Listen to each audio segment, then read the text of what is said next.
Hey everybody, it's the Cannon Cruisers. I'm JD. And I'm Randy, and on this week's exciting edition of the bonus feature, we're continuing our weird summer special of sports-like movies. Boy, have we ever. Yep, especially the weird part. And this week we checked out the BMX Bandits, starring Nicole Kidman, David Argue, John Lay, Angelo D'Angelo, and James Lugton in a Brian Trenchard Smith film. Our first Australian film we've Our covered. first Ozploitation film. And our first one directed by Brian Trenchard Smith, who is kind of unavoidable when it comes to Australian movies from this time period. And this may be our first G-rated film? I doubt that. We've covered a few kid movies before this. Yeah, but I always thought they were mostly PG. You mean like too much? Oh, no, that was rated X because it was directed by a porn director. It's not a very explicit movie, so it could very well be rated G, but I'm pretty sure we've covered other movies about this level of offensiveness, I guess. This is one of the most inoffensive films you will ever see in your life. What is the plot of the film, JD? The BMX Bandits? Also known as Shortwave in the U.S. Well, let's see, Randy. This is a movie about a bunch of kids who find a bunch of walkie-talkies. That were used in a bank robbery. Yeah. And basically the bank robbers want them back, and they end up going back and forth throughout the entire movie, trying to get away from these guys. And at the end of the movie, it ends with them finally getting a BMX track that they've always wanted. Yeah, that's pretty much it. That's the best way to put it. Right there. Yeah, this movie, literally a third of this movie is a chase sequence. A long chase sequence with the same song playing over and over again. Playing over and over again. They repeat the song like 5 times. The funny part is it's 20 minutes and these kids are basically racing through like a mall uphill and everything like this. Like, boy, those kids have got to be in real good shape for this. Through the factory district, construction site, all on BMX bikes. And, oh God, it even gets to the point so ridiculous that one of the characters breaks character and goes, "You would have think that we would have run one of these kids over by now, don't you think?" You would have thought, but nope, that's not what happens. Because it's not really the type of movie this is. This is more of a family film. What's the word I'm looking for? Family-friendly, G-rated, all for everybody in the family, I guess, is what I'm trying to say. This movie is meant for everyone in the family. Yeah. There is like one scene like in there that's specifically for daddy where it's like a slightly too short skirt on a rather buxom woman. Yeah. There's something for mommy. There's a couple of guys with no shirts. There's all kinds of stuff. Yeah, there's a little bit of everything in this film. And did we mention that it stars Nicole Kidman? Yeah. At 16 years old? One of her earliest roles. And her second film release. And this movie is extremely Australian. Oh, it's very Australian. I hope you like Australian accents. I do, so it was fun for me. But there's a lot of Australian accents in this movie. Yeah, it was filmed in Manly, New South Wales, Australia, and you can tell. You can definitely tell. It very much looks like Australia. A lot of beautiful scenery, a lot of beautiful beaches. Mm-hmm. And a lot of great accents. A lot of great accents. I love those accents. So, Randy, we've more or less given the gist of the movie because it's really hard to summarize otherwise. Well, it's like we said, it's just a simple romp. Coming-of-age story? Is it a coming-of-age story? Yeah. All movies that have kids in them or teenagers are coming-of-age stories in some way. In a sort of way. So what are your general impressions of BMX Bandits from 1983 starring Nicole Kidman? I don't really think there was any character growth. That was your general impression? No, I was still going off on this my original thought. Okay. It's a weird movie, and within our canon of sports movies, get it, canon, actual canon of sports movies that we've been watching. Mm-hmm. This is not a sports movie. It's barely associated with it until you get 20 minutes of them being chased on BMX bikes. Well, there's no crazy tricking, or there's maybe like one scene with crazy tricking. Well, there's a bit of tricks being shown off, but the focus is not on BMXing like Rad is, and it's not like the focus isn't on the skateboarding like the neo-noir classic Gleaming the Cube or the film Skateboard, which was all about skateboarding. No. This movie having BMX in the title, it's just simply, this is the vehicle that we use to ride.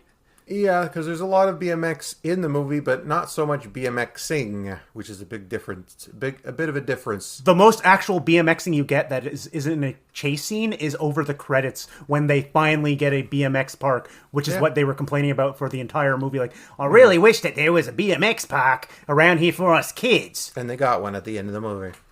Yeah, mostly it's just about they're just being used for chases, more or less, for the movie. That's about it. So yeah, the general impression of the movie is that it kind of just feels like a family movie where they said, you know what? We have these BMX bikes. Let's put them in a story somehow. And that's pretty much what this movie is. Yeah, they really didn't think that part through very clearly, like what the focus is on it. Not really. The movie's not really focused on anything other than here's a wacky situation and how are you going to get out of it? Because that's pretty much what the chase scene was. What was refreshing is that it just showed a good, friendly relationship between two boys and a girl that had no romantic subtext. Well, except for one kind of had a thing for her, but there was dropped pretty fast. Yeah, that there is none of that in this film. There is none of them like, oh, I'm falling in love with him. Oh, no, this is more for kids, which is a good thing because, like I said, it's just general entertainment. I could see kids just sit down and having a good time watching it, seeing the fun chase sequence, and wow, look at that. Oh God, you actually can expand that that chase scene even longer because the scene before the chase scene is them being chased through a graveyard. There's lots of chasing on foot in this film as well. Yeah, there's a lot of chase sequences in the film. It basically should have been called Chase the Movie, really. And they play the same damn song in every single sequence. Do do do do do do do do.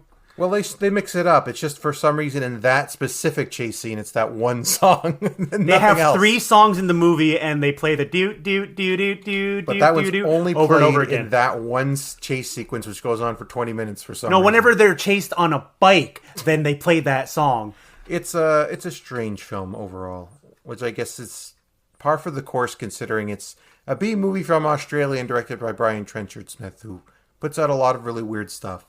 Which we haven't really covered yet because we haven't really covered anything Australian to this point. Yeah, we've been trying to figure out how to incorporate Ozploitation, which we would think is a kind of fits with what we cover generally. Yeah, it is. But until we did start a bonus feature, we weren't really going into that area. But now that we are doing it, the stuff comes up a lot sooner. Just like I said, we were looking for sports movies. Like, how about a BMX movie? Well, we didn't cover BMX Bandits. Okay, let's do BMX Bandits. First thing we see in the movie, Brian Trenchard Smith. Said, oh, well, there you go. Right off the bat. Yeah, and this is the movie that I was confusing with Rad for all these years. Like, I had them mixed up backwards because I had seen both of them many, many moons ago. They're very different films overall. But yeah, they both contain BMXs, but that one's more about BMXing. This is not. Yes. All right, Randy. So since we've just gone into the generalities of this weird movie, what were your lowlights of BMX Bandits? Oh, that chase scene and the reuse of the same song over and over again. That was your lowlight? I thought that was great. No, it was great, but it outstayed its welcome. It just kept going and going and going. It just would not stop, and there was little variety in what they were doing with the bikes. I think the weird part about that is that wasn't the climax of the movie. And that wasn't the climax of the movie, even though there was a chasing uphill. So once again, those kids have, like, calves and thighs of steel because they had to ride, the stunt drivers had to ride uphill chasing a truck. Mm-hmm. It's just, though, that usually when you do a movie like this and each scene is supposed to escalate and get more and more, so when you kind of peak in the middle, it gets a bit awkward at the end, where you're just like, well, this is all right, but like you just had a 20-minute chase scene. You can't really... 5 minutes of that chase scene was just them doing donuts in an abandoned warehouse with a car, reusing footage and cutting it together very awkwardly because there's one point where in one of the shots the car just suddenly appears because they obviously spliced in the shot. Yeah, that was a weird... And that scene part goes on for 5 minutes. See, they did it... They were chasing... First they had to get to the docks, so that was a chase sequence of its own. And I figured out why that chase scene was so damn long. Why? because if they didn't have that chase scene, they wouldn't have had much of a movie because the movie clocks in at 88 minutes. Yeah, it's a very short movie. So take 20 minutes out and put it into the usual 5-minute chase scene you see in most movies. So take away 15 minutes. Thing is, I think it would have probably been better off if it was at the end of the movie because you're like building up to that. So like by the end of it, you're just like, okay, finally they got the bad guy, you know? But in this one, it's just kind of, it just stops. And then they just move on to the next then scene. They kidnap Nicole Kidman's character, Judy, while they're trying to trick them into giving themselves up to the police. Yeah. As well acting as bait. Yeah, it's a really kind of a messed up of the ending. But it's a weird movie. Like that chase scene is cool, but like I said, my low light is that it goes on way too long. I would call that both the highlight and the low light of the movie, and that it's very good and it's really well done, but it is way too long, and it should have been saved for the end of the movie because you still have like 20 minutes after that to go. And there's nothing else you can really do on that level, and they don't really try because you can't. But overall, it's well shot. There's a lot of really cool parts of it. I like when they went through the different areas because it felt like they went over all of Australia almost in it. Yeah, they went through the entire town of Manly at least. Yeah, there's the city of Manly. There's a lot of different locations they went through, and they used the locations as best as they could, which is a good sign for a B movie. But yeah, for me, that's both the highlight and the low light of the movie. And then when you get down to it, there's one of the plot points is the walkie-talkie and how it's on a public frequency. Yeah. And the bandits, like the actual thieves, because we forgot to mention that the walkie-talkies that they're stealing were used in multiple bank robberies. Yep, they were. But to communicate, and they're on a public frequency, but the cops were never able to capture them. Yeah, that was weird. I didn't really understand that And part. then one of the funnier sequences in the chase scene is completely ruined when you think about the fact that the gag is this. It's that, okay, tell me when to let go. Tell me when you're ready. Yeah. And on the walkie-talkie, they're threatening a little girl or a teenager and having a conversation, and then they say, let go. Yeah, so the guy's ignoring the whole entire conversation, is hearing over his headset, and only hears the word "let go." It's like it doesn't hold up to scrutiny. Those jokes. It's just kind of a broad gag. It's not. It's really, a broad gag, and they were funny gags. But when you think about it too much, it doesn't work. That's kind of the point of the movie. I don't think you're supposed to think about it that much. I think it's mostly when that was 10 minutes into a chase scene. Yeah. I'm thinking about many things. Well, yeah, that's mostly meant for younger kids who are like seeing cars blow up and stuff like that. And as I said, it works fine. It's just. The movie itself is not really one you're going to think about a whole lot. It's just mostly for the goofiness of it. Like when they chased them into the graveyard, they didn't have to put on the masks to chase them in the graveyard. They just did it anyway. They didn't want them able to identify them. This is like still kind of weird that you would have those masks in the first place, but like it was fine. It worked, and I guess that's the key takeaway for the movie.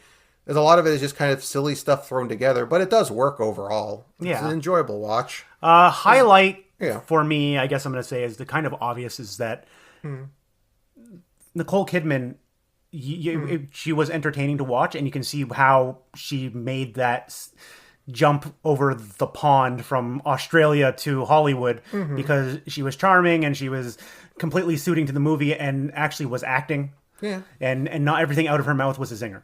No, she just felt like a normal. She was the straight man to the other two. Yeah, she was the normal character to the goofy guys and the strange villains who couldn't seem to get into their car properly. Every single one of them are jokers, and she's the only straight man in the film.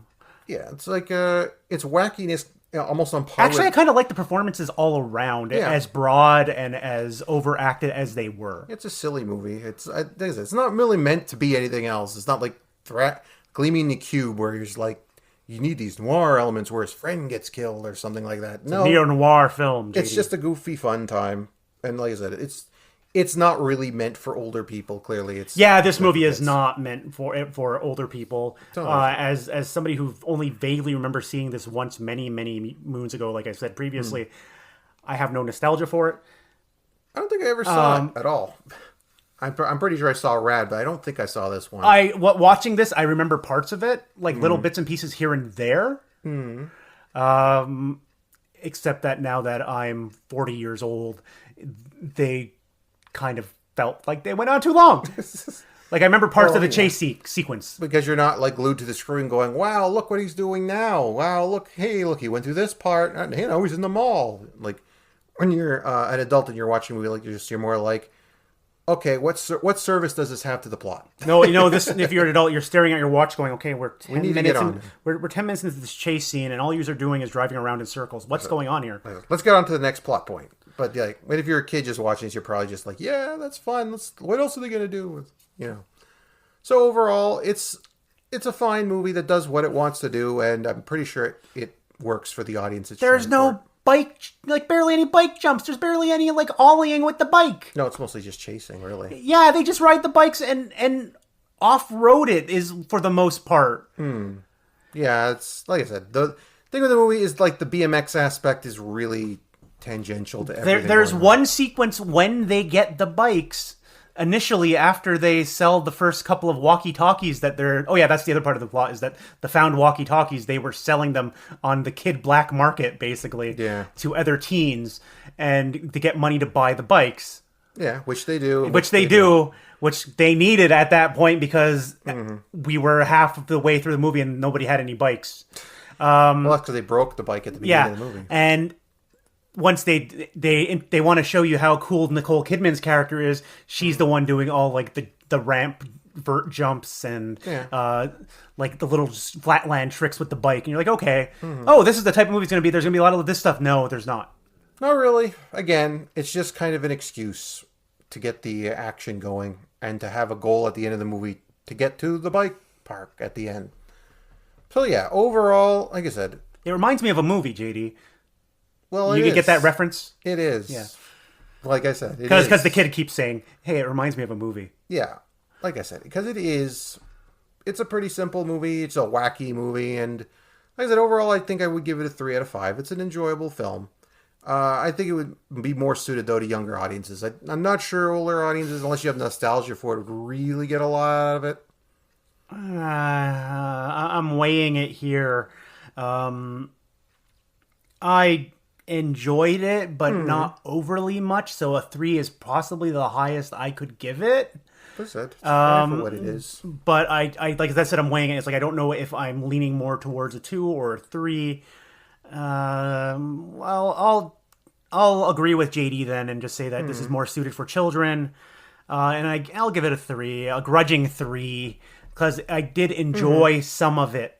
Like I said, it's fine overall. It's not anything incredible or anything you haven't seen before. And it's fairly wholesome in its own way. Like I said, if you got kids and they like these sorts of movies, they'll probably have a blast. But like, if you don't have nostalgia for it, you might get bored of it, or it might not really be your thing. And honestly, with the 3, it's basically a recommended film, but you're not really going to find this film very easily. It's not really available.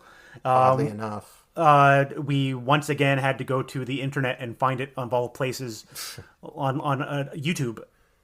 YouTube has it, like multiple copies of it. Well, you figured it's not only stars Nicole Kidman, but it's directed by Brian Trenchard Smith, so it should be more real. But it's the Nicole Kidman film that Nicole Kidman doesn't want you to see. I don't know why. It's just your second film. There's nothing wrong with it, and you were fairly. It's not even close to the worst film she's been in. Trust me, not even close. Yeah, that was her marriage to Tom Cruise. Hey-o! Oh, that's a brutal shot. We haven't even covered a Tom Cruise movie yet. I'm still pushing for Days of Thunder. We'll see, because we still got a few more movies to go through on our little list here, and with that, we'll end this one, and we'll see you next time for our next one. All right, everybody. See you next time. Goodbye.